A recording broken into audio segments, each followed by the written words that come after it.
In the early 1930s, a Paris street could surprise a pedestrian in an ordinary way. Near a newsstand or outside a cafe stood a metal machine with a glass window and a coin slot, promising a glass of beer with no waiter, no counter, and no conversation.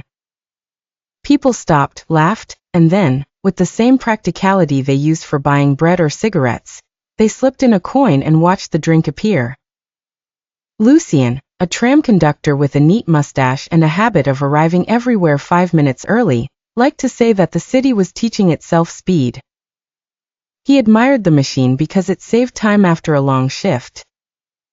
Jean, who worked in a nearby bakery and kept her opinions sharper than her aprons, thought the device was a little absurd and rather charming. To her, it looked like a stubborn little box trying to imitate a bartender. Henri, the cafe owner across the street, did not find it charming at all. He feared the machine would steal customers one glass at a time. At first, the machine became a neighborhood curiosity. Clerks tried it after lunch.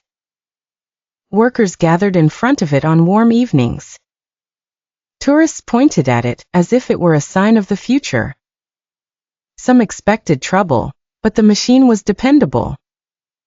Drop in the coin, turn the lever, and out came a cold drink, exactly measured and quietly served. It fit the mood of a time when cities wanted things faster, cleaner, and more modern. One rainy afternoon, a boy named Etienne approached it with a coin he had found in the gutter. He was too young to buy beer, and the crowd expected a scolding from someone. Instead, the machine jammed halfway through the cycle, and a single glass remained suspended behind the metal door, tempting everyone with its flawless foam. The crowd laughed. Henri rushed over, ready to complain, but Lucien gently tapped the side panel, and the mechanism released with a clunk. The beer slid safely into place, and the small drama became a story people repeated for weeks. That moment revealed what the machine really was. It was not just a way to sell beer. It was proof that daily life was changing, and that technology had begun to enter even the most social corners of the city. Yet change did not stay the same. As laws tightened, public health concerns grew, and attitudes shifted, the machine slowly disappeared. The cafes remained, but the street-side beer box became a memory. Years later, Jean would remember the sound of coins in the slot, and the surprised faces of first-time users.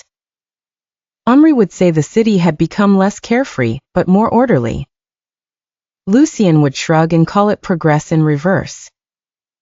For a brief period, France had turned beer into a machine-made convenience, and the streets had carried both the novelty and the farewell.